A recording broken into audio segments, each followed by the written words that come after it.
The meeting hall was huge. It stretched for miles across a floor made of shiny black stone. The walls showed pictures from 1,000 different worlds. Lieutenant Jake Morrison stood with the other humans, watching all the different aliens with wide eyes.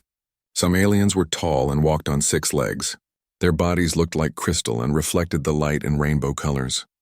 Other aliens floated in special bubbles, their bodies made of gas that swirled and moved.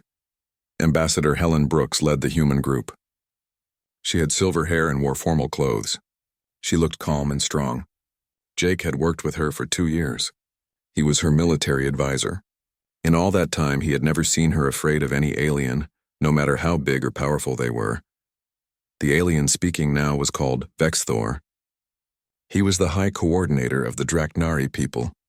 The Draknari looked like giant crocodiles that walked on 2 legs. They had dark blue scales and eyes that glowed with amber light. The Draknari had been part of the Galactic Council for over 4,000 years. They made sure everyone knew it. The humans say they deserve full voting rights, Vexthor said. His voice came through a translator so everyone could understand him. He sounded angry and dismissive. But they have only been traveling in space for 200 years. They don't understand our ancient ways. They don't respect the traditions that have kept peace in the galaxy for thousands of years. Helen stepped forward. Her voice was calm and steady. The Draknari forget that humans stopped the Krylox invasion 3 years ago.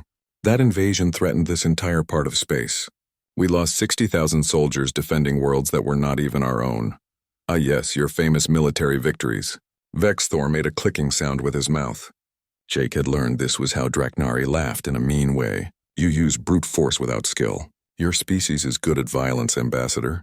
Nobody can deny that. But civilization needs more than the ability to fight wars. The words hurt. Jake saw Helen's jaw get tight for a moment. It was true that humans had become known for fighting well. But that was only because they had to fight to survive from the moment they joined the galactic community. The peaceful alien species were happy to let humans do the fighting and dying, while they stayed safe and comfortable. Perhaps, Vexthor continued, looking around at all the other aliens, the humans need a lesson in humility. They need to remember that being strong in battle does not make you wise or cultured. Many alien species made sounds of agreement. Some clicked their mouths in approval. Even some species that were supposed to be friendly with humans stayed quiet. They would not defend humanity against the Draknari's harsh words. What exactly are you suggesting, High Coordinator? Helen asked.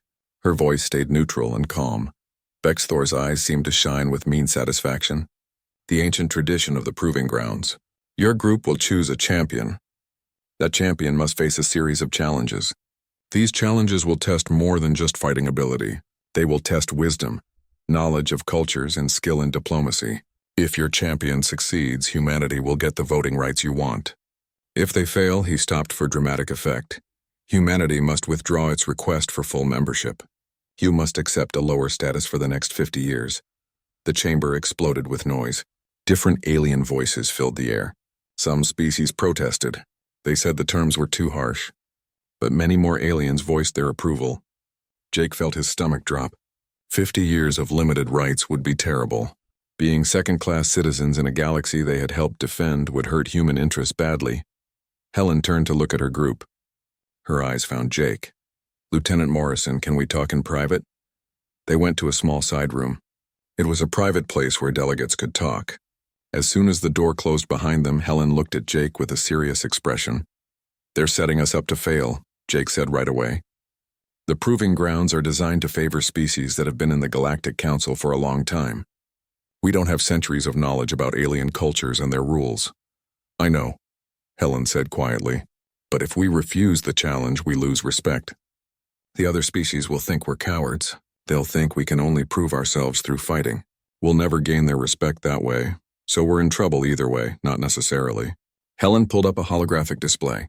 It showed information about all the delegates at the summit. The Draknari expect us to send a military officer or a culture expert.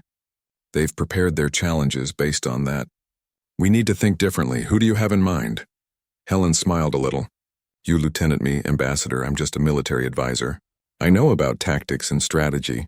I don't know about alien poetry or diplomatic rules exactly. That's what makes you perfect. You think like a soldier. That means you think about adapting and improvising. You look at situations quickly and you don't get stuck in traditional ways of thinking. She paused. And you have something else that makes you special? What's that? You were an engineer before you joined the military. You understand how things work at a basic level. That kind of practical hands-on knowledge might be exactly what we need. Jake stared at her. His mind was racing. She was right about his past. He had spent 5 years working on spacecraft systems. Then a Krylox attack destroyed the colony where he worked. He joined the military right after that. He wanted to protect what was left of humanity's space colonies, but how would that help him deal with alien cultural challenges? The Draknari think they've set a trap, Helen continued. They expect us to fall into it and admit defeat. What they don't expect is someone who refuses to play by their rules, someone who finds creative solutions instead of following the expected path. You want me to cheat, I want you to win. By any means necessary, as long as you don't actually break the stated rules of the challenges. The Draknari have made this personal, Lieutenant. They want to embarrass us in front of the entire Galactic Council. I think it's time we showed them what humanity can do when we're pushed into a corner. Jake felt a strange mix of fear and excitement. This was maybe the most important diplomatic moment in human history. Helen was betting everything on his ability to think outside the box. When do the challenges start, he asked. Tomorrow at dawn, station time. You'll have tonight to prepare. Though I don't think any amount of studying will really prepare you for what the Draknari have planned. Then I'd better get started. They walked back to the main chamber. Vexthor was waiting. He looked excited about what was coming. Helen spoke to everyone with the same calm dignity she had shown all along. The human delegation accepts the challenge of the proving grounds. Our champion will be Lieutenant Jake Morrison. A wave of surprise went through the chamber. Several species made sounds that the translators turned into confusion or disbelief. Vexthor's eyes got narrow, but he quickly recovered. A military officer. How predictable. The Draknari sounded pleased by this choice. Very well. The challenges will start at first light. I trust your champion will not disappoint us. As the meeting broke up for the evening, Jake saw his reflection in one of the polished walls. He looked calm on the outside, but inside his mind was already racing. He was thinking about everything he knew about Draknari culture and the proving grounds tradition. It wasn't much. He had one night to prepare for challenges he couldn't predict. These challenges were designed by a species that wanted to see humanity fail. The odds were not good, but then again, humans had never been good at accepting bad odds. They always found a way to fight back. The proving grounds arena was not what Jake expected. He thought there would be a fighting ring or a combat area. Instead, he found himself in a perfectly round garden. The floor was covered with a strange moss that changed colors as he walked on it. The walls had glowing plants that gave off soft, changing light. In the center of the garden was a pedestal made of crystal. On top of it sat a complex mechanical device. Jake couldn't tell what it was just by looking at it. Around the edges of the arena, there were raised platforms where aliens from many species watched. They all wanted to see what would happen. Vexthor's voice boomed across the arena. The translation system made sure everyone could understand him. Welcome to the first challenge, Lieutenant Morrison. Before you is a harmonizer. This device is sacred to 17 different species in the Galactic Council. Your task is simple. You must activate it without offending any of the cultures it represents. Jake walked closer to the device carefully. Up close, he could see it was very detailed and complicated. It had parts that seemed to mix technology and living materials in strange ways. There were touch panels with alien symbols on them. There were membranes that looked like they responded to sound. Several parts glowed with a soft inner light. You have 1 hour, Vexthor continued. The device must be activated using the proper procedures. Any cultural violation will mean immediate failure. Jake walked in a circle around the pedestal slowly. His engineer's mind automatically started analyzing how the device was built. This was exactly the kind of trap Helen had warned him about. Without deep knowledge of 17 different alien cultures, he couldn't possibly know which way to activate it without giving offense. The audience watched in silence. They were waiting. He could feel their eyes on him. They expected him to fail, but as he studied the device, something caught his attention. The parts were not just randomly placed. There was a logic to how they were arranged. There was a system that suggested an underlying principle. And more importantly, he noticed something else. The device showed signs of recent changes. There were tiny lines where panels had been removed and put back. There were slight color differences in the materials.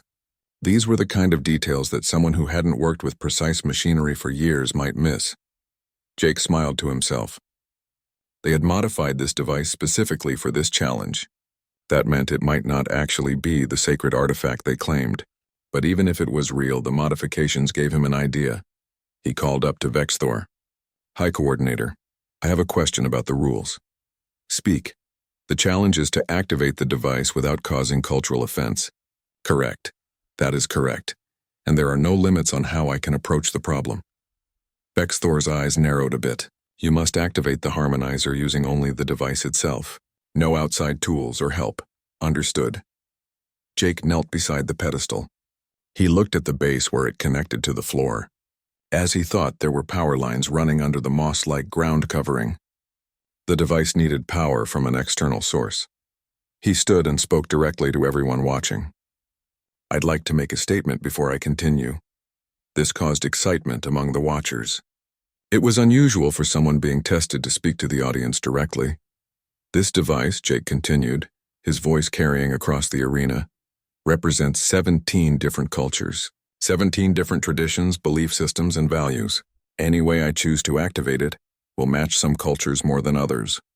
That is the nature of the challenge." "What is your point, Lieutenant?" Vexthor's tone was impatient. "My point is that the basic idea of this challenge is flawed. It assumes that cultural offense is absolute, but in reality it is subjective and depends on context. What one species finds sacred, another might find ordinary. The only way to truly avoid offense is to not act at all. Then you admit defeat." "Not at all. I'm simply pointing out that the challenge as stated is impossible. Therefore, I'm going to redefine the problem." Before Vexthor could object, Jake reached down and carefully pulled up a section of the moss-like ground covering. This exposed the power lines beneath. He traced them back to their source. Then, with careful movements, he disconnected them. The harmonizer's internal lights grew dim and went dark.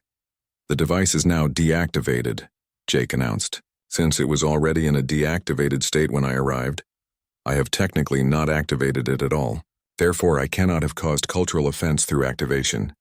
The arena exploded with noise. Some species seemed angry. Others seemed amused. Vexthor's scales had turned almost black. This was a sign of extreme anger in Draknari biology. "This is word games. The challenge was to activate the device." "No," Jake replied calmly. "Your exact words were that I must activate it without causing offense to any cultures it represents. You created an impossible situation, so I changed it to make it solvable. You also said I couldn't use outside tools. But you never said I couldn't use the power system that was already part of the setup." He walked back to the center of the arena. "But I understand that this solution, while technically correct, doesn't satisfy the spirit of the challenge. So let me offer a different approach." Jake reconnected the power lines. The harmonizer's lights came back on. "I suggest that instead of activating this device according to one cultural tradition or another, we activate it according to a new tradition, a human tradition." He placed his hand flat on the central panel of the device. He pressed all the contact points at the same time. The harmonizer responded with lights and sounds in sequence. Each part activated in turn, but it didn't follow any particular cultural way of doing things. Instead, they activated in order based on their physical arrangement. This created a spiral pattern that was simple, elegant, and completely functional. "On Earth," Jake said as the device reached full activation, "we have a saying, when in doubt, keep it simple. This way of activating doesn't favor any particular culture because it doesn't try to. It simply activates each part in the most logical and efficient order." The harmonizer pulsed with a steady, harmonious rhythm. The device was fully activated and working perfectly. Vexthor stood frozen on his platform. He was clearly struggling to find reasons to object. The challenge had been to activate the device without causing cultural offense. Jake had done exactly that by creating a way to activate it that didn't reference any specific culture at all. Finally, a voice spoke up from the audience. It belonged to Elder Keithrax of the Zinthari. The Zinthari were one of the species whose culture the harmonizer supposedly represented. The human solution is unconventional, but it is also respectful. By not pretending to understand our traditions perfectly, he has shown wisdom, and by creating a new approach he has demonstrated creativity. I find no offense in his actions. Other species began to agree. some reluctantly, some with clear surprise, but none could honestly say that Jake had broken their cultural rules. He hadn't tried to use them at all. Vexthor's voice was tight with barely hidden anger. The first challenge is complete. Lieutenant Morrison will move on to the second trial. As Jake left the arena, he caught Helen's eye in the viewing stands. She gave him the smallest nod of approval. One challenge down, but he knew the Dreknari would not make the same mistake twice. The next trial would be harder, but for now he had shown the Galactic Council something important. Humanity's lack of ancient traditions could be a strength instead of a weakness. They were not bound by centuries of rules and procedures. They could innovate, adapt, and find solutions that others couldn't see. The Dreknari had tried to humble him with impossible expectations. Instead, Jake had shown them exactly how dangerous it was to underestimate human cleverness. The second challenge was in a completely different place. Jake found himself in a huge library. It seemed to go on forever in all directions. Tall shelves held data crystals, old manuscripts, holographic files, and forms of information storage he couldn't even recognize. Vexthor appeared on a viewing screen that floated in front of him. The Dreknari looked cold and calculating. Your performance in the first trial was clever, but being clever is not the same as being wise. For this challenge, you will be tested on your knowledge of galactic history and law. The screen showed a series of scenarios. Each one was more complex than the last. You will see 12 historical disputes between species. Your task is to judge each case according to established precedent and galactic law. You must correctly judge at least 9 of the 12 to pass. Jake felt his stomach sink. This was exactly the kind of challenge where being new to the galaxy would hurt him badly. The other species had thousands of years of legal history to draw from. He had whatever he had learned in his 2 years as a military advisor. You may use any resources in this library. Vexthor continued. You have 4 hours. Begin. The first scenario appeared on the screen. It was about a trade dispute between 2 alien species from 300 years ago. The details were dense and full of references to legal codes Jake had never heard of. He started to search the library for relevant information, but he quickly realized the size of the problem. Even with a computer-assisted search system, finding the correct legal framework would take hours for just this one case, and he had 12 to solve. Jake forced himself to stop and think. This was another impossible challenge. It was designed to show his ignorance. The Dreknari expected him to scramble through the files, desperately trying to learn centuries of legal theory in a few hours. They expected him to fail because he simply didn't know enough. But what if knowledge wasn't the answer? He pulled up the first case again. This time he read it more carefully. He wasn't looking for legal precedents. He was looking at the basic structure of the dispute. 2 species, both with legitimate complaints, both claiming the other had broken their agreement. What would a human judge do in this situation? Jake began to work through the case, but not as someone who knew alien law. Instead, he worked as someone trying to understand what was fundamentally fair about the situation. He looked for patterns in how the parties behaved. He examined the economic and social contexts. He tried to figure out what outcome would be most just. He didn't care what the precedent said.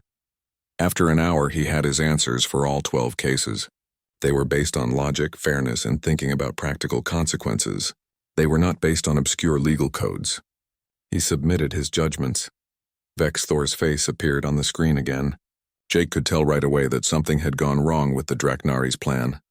Your answers have been evaluated, Vexthor said slowly. You achieved 9 correct judgments out of 12. That was the minimum required. But from Vexthor's expression, Jake knew something else was happening. However, the Dreknari continued, his voice tight. Your methods are highly irregular. You did not cite a single legal precedent. You did not reference any established codes or traditions.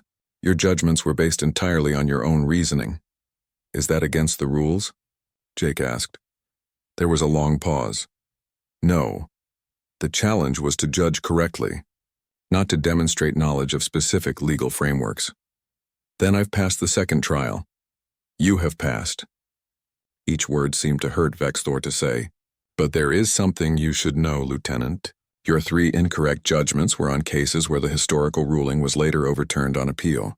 Legal scholars now consider those original judgments to have been wrong. Your reasoning led you to conclusions that took our civilization centuries to reach. This news sent a wave of surprise through the watching delegates. Jake had not only passed the challenge. In some ways he had done better than the historical record.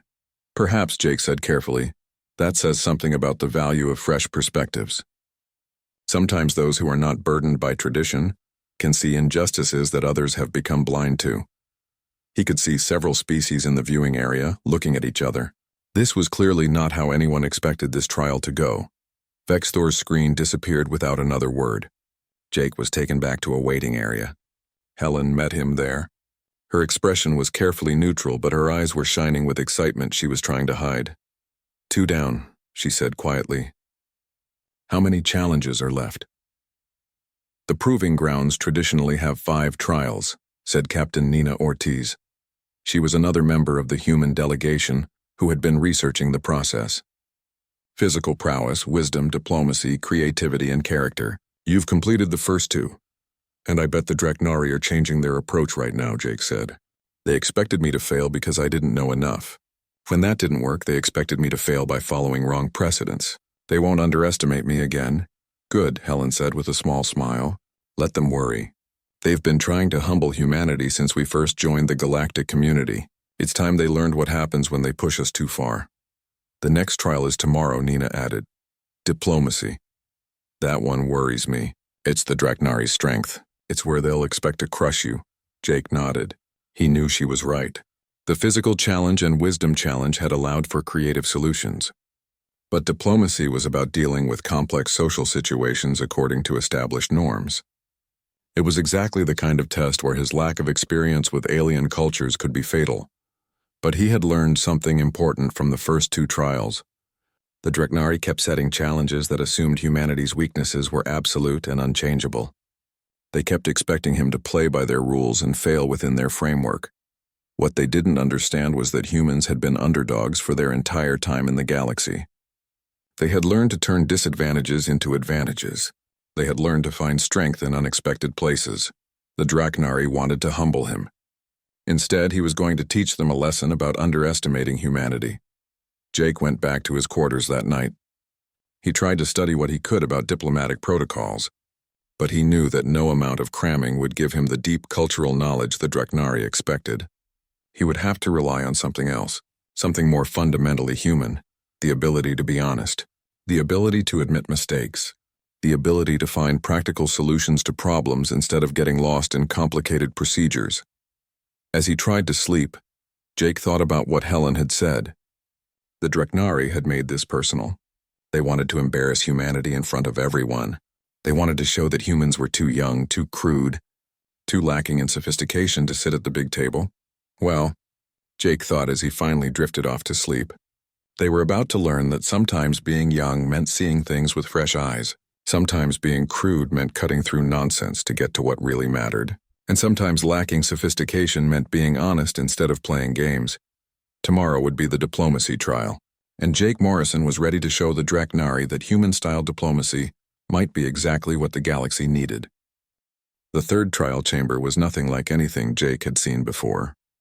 It was a huge circular room with multiple levels. Ramps connected the different levels. On each level stood a representative from a different alien species. They were all waiting to talk with him. Vexthor had called this diplomatic negotiations. In this challenge, Vexthor's voice filled the space. You will negotiate with 7 different species at the same time. Each one has a complaint. They believe humanity has wronged them in some way. You must reach a good solution with at least 5 of the 7. You have 3 hours. If you fail this trial. Jake looked at the aliens waiting for him. He recognized some species and knew roughly how they liked to do diplomacy. But others were completely unknown to him. This was the trap the Draknari had been building toward. 7 negotiations happening at once. Each one needed different cultural knowledge and different diplomatic approaches. The timer started. Immediately, all 7 representatives began speaking at once. Their voices mixed together into a loud confusion of competing demands and accusations. Jake felt a moment of panic as the noise washed over him. Then he took a deep breath. He did something that went against every diplomatic rule he had been taught. He sat down in the center of the floor. He closed his eyes. The alien voices stopped. This was clearly not the reaction they expected. After a full minute of silence, Jake opened his eyes. He spoke in a calm, measured voice that carried clearly through the chamber.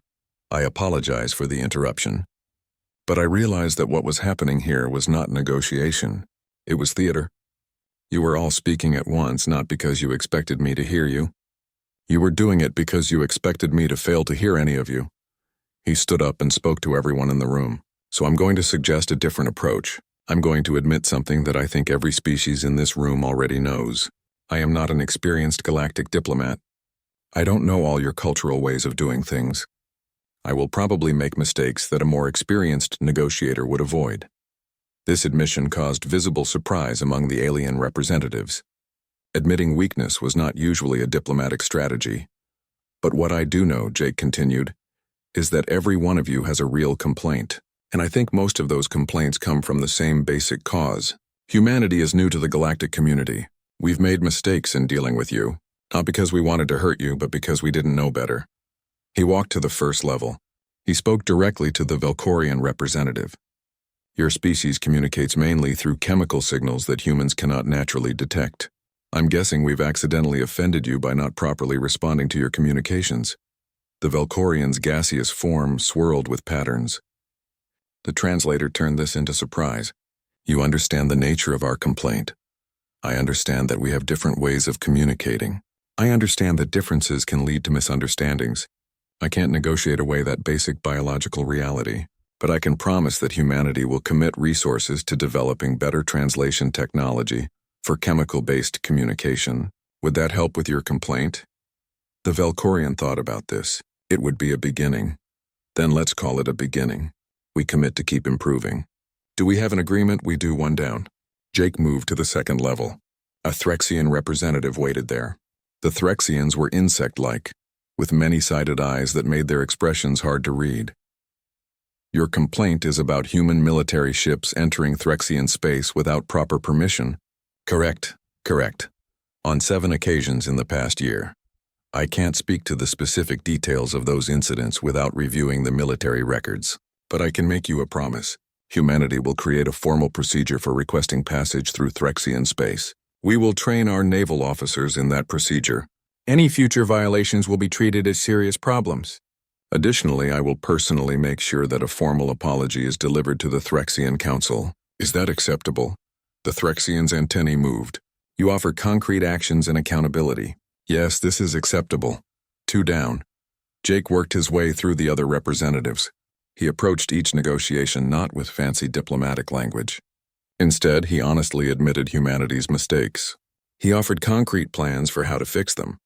He didn't try to defend things that couldn't be defended. He didn't try to shift blame. He simply listened to each complaint and offered practical solutions. By the time he reached the 7th representative, he had agreements with 6 of the 7 species. Only the Draknari representative was left. This was a younger member of Vexthor's group named Kreshtar. Your complaint, Jake asked, though he thought this would be the hardest negotiation. Kreshtar's scales moved with barely hidden hostility. Humanity's complaint is simple. You do not show proper respect for the established order. You ignore traditions that have kept galactic peace for thousands of years. You presume to judge our laws and question our wisdom. And you are newcomers who understand nothing of our history. Jake nodded slowly. This was personal. It went beyond any specific diplomatic incident. You're right, he said quietly. Humanity doesn't fully understand your history. We don't have thousands of years of built-up wisdom. We're the new kids in a very old galaxy. We've been presumptuous in some of our actions. Then you admit your species is not worthy of full membership in the Council. No, I'm saying we're different. And being different doesn't mean being unworthy. You see our lack of tradition as a weakness. I see it as a strength. We can question assumptions that others take for granted. We can suggest solutions that don't fit neatly into established categories. Arrogance, honesty. And here's some more honesty. I can't negotiate away the basic nature of humanity. We're always going to be the species that asks uncomfortable questions. We're always going to challenge comfortable assumptions. That's not a flaw in our nature. It's a feature. Then we have nothing to negotiate. Actually, I think we do. You want respect for your traditions and history. We want a seat at the table where galactic decisions are made. Here's my suggestion. Humanity commits to a formal cultural exchange program with the Draknari. We'll send scholars to learn your history. You'll send observers to understand our way of thinking. Not to change either of us, but to build real understanding. Kreshatar was silent for a long time. You suggest mutual education rather than submission. I suggest dialogue between equals, because that's what we are. Whether you want to admit it or not, we bring different strengths to the council. You bring wisdom and experience. We bring fresh perspectives and new ways of thinking. The galaxy needs both. Another long silence. Then Kreshatar's scales changed to a lighter color. This was a sign of thinking rather than hostility. I will recommend this suggestion to High Coordinator Vexthor. I cannot promise he will accept, that's all I ask. A recommendation that our suggestion be seriously considered. Kreshatar bent his head slightly. Then we have an agreement on that much at least. 7 for 7. Vexthor's voice returned to the chamber. Jake could hear the strain in it. Lieutenant Morrison has successfully negotiated agreements with all 7 representatives. He has passed the 3rd trial. As Jake left the chamber, he felt the weight of 3 successful trials on his shoulders. He had 2 more to go. He knew the Draknari would make them count, but he had learned something important about these challenges. The Draknari kept setting traps based on the idea that humanity's differences were weaknesses to exploit. What they didn't understand was that those same differences were the key to solving challenges in unexpected ways. They had tried to humble him with impossible diplomatic scenarios. Instead, he had shown them that sometimes the best diplomacy is simple honesty combined with practical solutions. 2 more trials left. And Jake Morrison was just getting started. The 4th trial happened in a workshop. It was filled with alien tools and materials. Vexthor's explanation was short and direct. Creativity. You will design and build a device that helps at least 3 different species in the council. You have 6 hours. Jake looked around the workshop. It was a maker's dream. It had both high-tech equipment for building things and simpler hand tools. But the real challenge was coming up with the idea. How could he create something useful for species with wildly different bodies, cultures, and needs? He started by thinking about what he had learned from the previous trials. Every challenge had assumed humanity's weaknesses were fixed and unchangeable. Every solution had come from refusing to accept those assumptions. What did all species need, no matter how different they were? Communication, understanding, connection. Jake began to work. His engineering training took over. He designed a modular translation device, but it was not like the standard universal translators everyone already used. This one focused on translating not just words, but context and cultural meaning. It would give real-time notes about why something was said a certain way. It would explain what cultural references were being used. It would point out what unstated assumptions were in play. He built 3 prototypes. Each one was adapted for different ways of sensing the world. One was for species that communicated with spoken words. One was for chemical communicators like the Valkorians. One was for species that used visual displays. When he showed his creation to the judges, there was a long silence. Finally, Elder Kethrax of the Zenthari spoke. This device, it does not just translate words. It bridges understanding. That was the goal, Jake confirmed. Every species in this council has had misunderstandings because of cultural differences. This won't get rid of those differences, but it will make them visible and easier to understand. The device was tested by representatives from many species. Each one found value in it, though for different reasons. The verbal communicators liked the cultural context notes. The Valkorians valued how accurate the chemical to verbal translation was. The visual communicators found the subtle meaning indicators very helpful. Vexthor's announcement was brief. The 4th trial is passed. 1 trial remained. The test of character. Jake was given a night to rest before the final challenge. He spent it thinking about everything that had happened. 4 trials, 4 unexpected victories. The Draknari had underestimated him at every turn. But he knew the final test would be different. Character couldn't be shown through clever tricks or new ideas. It had to come from something deeper. The next morning, Jake entered the final trial chamber. It was empty except for Vexthor himself standing in the center. No fancy setup for this one, Jake asked. The test of character needs no props or scenarios. It needs only truth. Vexthor's amber eyes fixed on Jake with an intensity that felt almost physical. I will ask you 3 questions. You must answer honestly. The assembled council will judge whether your answers show the character worthy of full membership. Jake nodded. Around the chamber, viewing screens showed the faces and forms of countless alien species. They were all waiting to hear what he would say. First question, Vexthor began. You have shown cleverness and the ability to adapt in these trials. But tell me truly, do you believe humanity is ready for full membership in the Galactic Council? Do you believe your species has the wisdom and maturity to help guide the fate of thousands of worlds? Jake took a breath.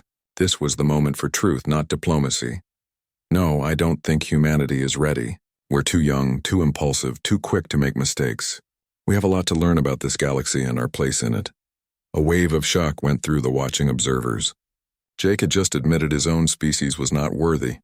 But, he continued, I don't think anyone is ever truly ready for that kind of responsibility. Every species in this council was once young and impulsive. Every one of you made mistakes as you learned to deal with galactic politics. The question isn't whether we're perfect. The question is whether we're willing to learn, to grow, and to take responsibility for our mistakes. And the answer to that is yes. Vexthor's expression was unreadable. Second question. These trials were designed to humble you, to show humanity's lack of readiness for full membership. Yet you have passed each one. Do you believe you have proven us wrong? No. You were right about humanity's weaknesses. We don't have your built-up wisdom or cultural knowledge. We're rough around the edges and we make mistakes. But you were wrong about what those weaknesses mean. You assumed they would stop us from contributing to the council. What I've shown in these trials is that our differences can be strengths. Our lack of tradition lets us think creatively. Our willingness to admit mistakes lets us learn quickly. You claim your weaknesses are strengths. Is that not just making excuses for failure? No, it's understanding that being perfect isn't the goal. Growing is the goal. The galaxy doesn't need another species that claims to have all the answers. It needs species that are willing to ask new questions. Vexthor stepped closer. His huge form towered over Jake. Final question, and think carefully before you answer, because the fate of your request depends on this. Throughout these trials, I have watched you use technicalities, change expectations, and find unusual solutions. You have shown cleverness. But have you shown respect? Have you honored the traditions of this council? Or have you just mocked them with your human cleverness? This was the heart of it. The real test. Jake could feel the weight of the entire human species depending on his answer. I have shown respect, he said quietly, but not the kind of respect you expected. You wanted me to defer to you. You wanted me to admit that humanity is inferior to the ancient species of this council. That kind of respect I could not give because it would be a lie. Vexthor's scales darkened with anger. But, Jake continued, I have shown you respect by taking these challenges seriously, by giving my absolute best effort to each trial, by honestly dealing with your questions and your concerns about humanity, and most importantly, by refusing to pretend to be something we're not. True respect means being honest, even when that honesty is uncomfortable. You speak of honesty, yet you have used tricks and clever words to pass trials designed to test your knowledge and character. No, I used human creativity to solve problems you thought were unsolvable. That's not a trick. That's exactly the kind of thinking humanity will bring to the council. You can have 1,000 species that all approach problems the same way. Or you can have one species that asks whether the problem has been framed correctly in the first place. Jake stepped forward. He met Vexthor's gaze directly. He was tired of being tested. He was tired of jumping through hoops. It was time to speak his complete truth. You want to know about character. Here it is. These trials were never fair. They were designed from the start to make humanity fail. You stacked everything against us because you resent that a young species had the nerve to fight your battles and ask for recognition. You wanted to humble us, to put us in our place, to remind us that we're newcomers in a galaxy run by ancient powers. The chamber was absolutely silent. But here's the thing about humans. We don't accept our place. We make our own place. We've been doing it since we first came down from the trees and decided to explore the world. We've been doing it since we first looked up at the stars and decided to reach them. And we'll keep doing it until we find our place in this galaxy, or we make one. You asked about character. That's humanity's character. We don't give up. We don't back down. And we don't let anyone tell us we're not good enough. We prove it through our actions, not our words. Jake turned to look at all the viewing screens, at all the assembled species of the Galactic Council. I've passed your 5 trials. I've proven that humanity can think creatively, judge fairly, negotiate well, create solutions, and speak truthfully, even when that truth is uncomfortable. If that's not enough for you, if you still think we're not worthy of full membership, then I have to question what you really mean by the word worthy. The silence that followed was complete. Jake had just given what might be seen as an ultimatum to the most powerful government body in the galaxy. Then Elder Keithrax's voice rang out. It was surprisingly strong for someone so old. The human speaks truth. Uncomfortable truth, but truth all the same. These trials were not designed with fairness in mind. They were designed to show humanity's unworthiness. Yet this human has passed each trial through honest effort and creative thinking, and now he stands before us and tells us that our standards themselves may be flawed. The Zenthari elder turned to Vexthor, High Coordinator. You asked if the human showed character. I say he has shown more character than you gave him credit for. He has shown the courage to speak truth to power. He has shown the wisdom to recognize impossible challenges for what they are. He has shown the integrity to refuse false respect. Other voices began to join in. Species that had stayed silent throughout the trials now spoke up in support. The Velcorians, who had benefited from Jake's honest approach to their complaint. The Threxians, who had appreciated his accountability. Even some species that humanity had never had close relations with found themselves moved by his words. Vexthor stood completely still. His scales moved through colors that suggested he was struggling inside. Finally, he spoke. Lieutenant Morrison has passed all 5 trials. By the laws of the Proving Grounds, humanity's request for full membership must be granted. There was a pause. Then more quietly he added something else. The Draknari delegation admits that perhaps we have been less than fair in our judgment of humanity's readiness for full membership. It wasn't a full apology, but from a species as proud as the Draknari, it was significant. The formal vote was held that evening. Humanity gained full voting membership in the Galactic Council by a large majority. Even some species that had opposed it at first found themselves convinced by Jake's performance in the trials. As the celebration began in the human section of the summit station, Helen found Jake standing alone at a window. He was staring out at the stars. "You did it," she said simply. "We did it, but it cost more than I expected." "How so?" "I had to basically tell the Galactic Council that their entire system is broken, that their traditions and procedures are sometimes barriers instead of help. That's not going to make us popular with the older species." Helen smiled. "Good. Humanity isn't here to be popular. We're here to contribute, to push boundaries and ask uncomfortable questions and find new solutions to old problems. You showed them exactly what we bring." The Draknari tried to humble us. They tried to put humanity in its place, and instead you taught them a valuable lesson about underestimating humans. You showed them that our differences aren't weaknesses to exploit. They're strengths to celebrate. You proved that humanity belongs in this council not despite being different, but because we're different. Jake turned from the window. "What happens now? Now we get to work. We have a voice in galactic affairs, and we need to use it wisely. But we also need to keep being ourselves. Keep asking the hard questions. Keep challenging assumptions. Keep showing the galaxy what humanity can do when we refuse to accept limits."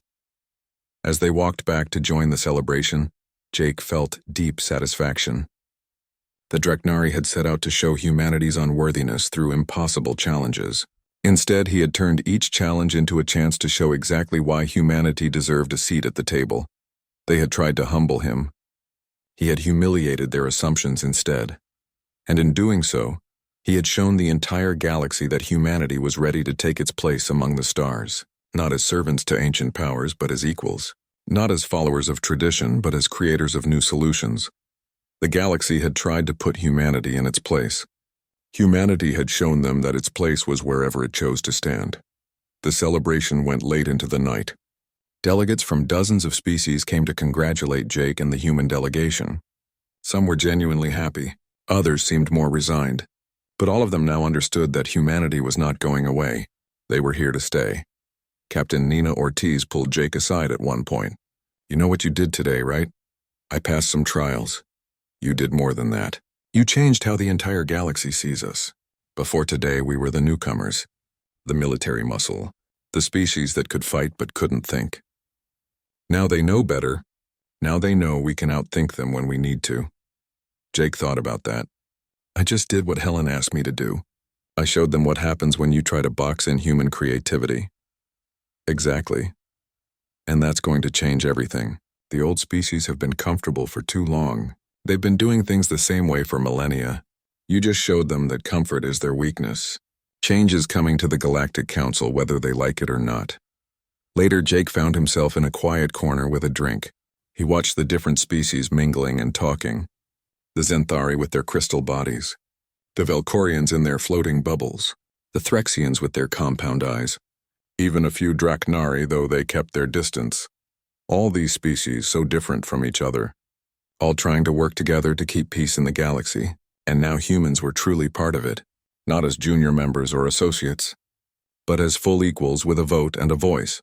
Elder Kithrax approached him. The old Zenthari moved slowly but with dignity. Lieutenant Morrison, I wanted to speak with you privately, Elder. It's an honor. The honor is mine. What you did today was remarkable. Not just passing the trials, though that was impressive, but the way you spoke at the end. The way you challenged us to examine our own assumptions. That took real courage. I just told the truth. Yes. And truth is often the most difficult thing to speak.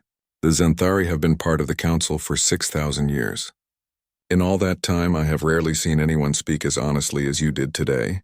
It was refreshing. And necessary.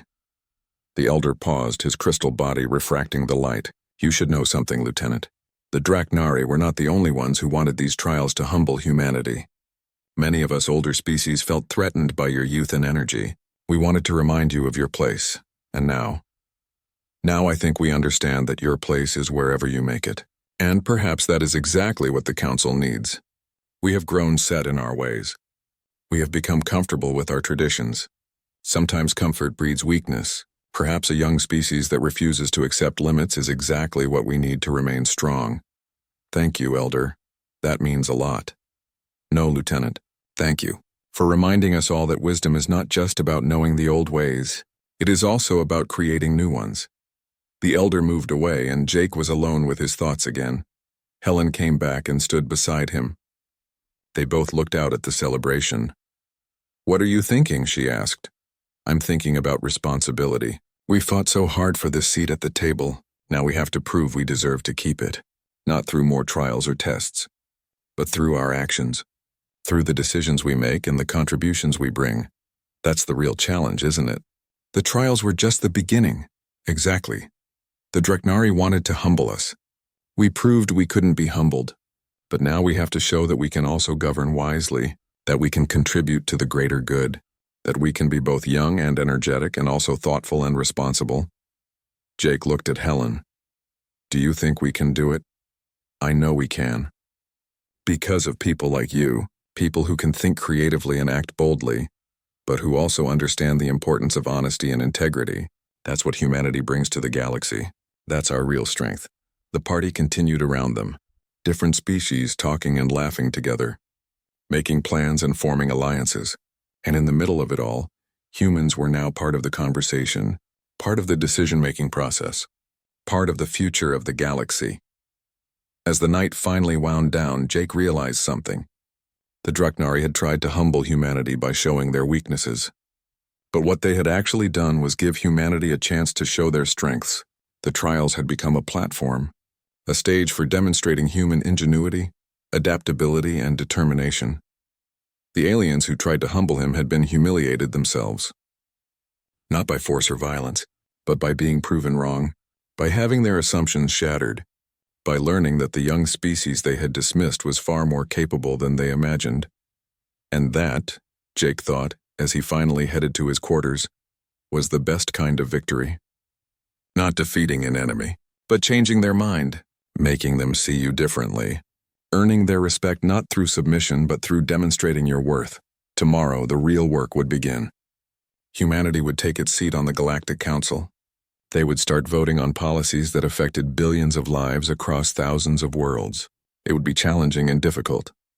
But tonight, Jake allowed himself to enjoy the victory. He had faced the impossible and found a way through. He had represented his entire species and not let them down. He had shown the galaxy that humanity deserved its place among the stars. And most importantly, He had taught the Draknari and all the other ancient species a valuable lesson.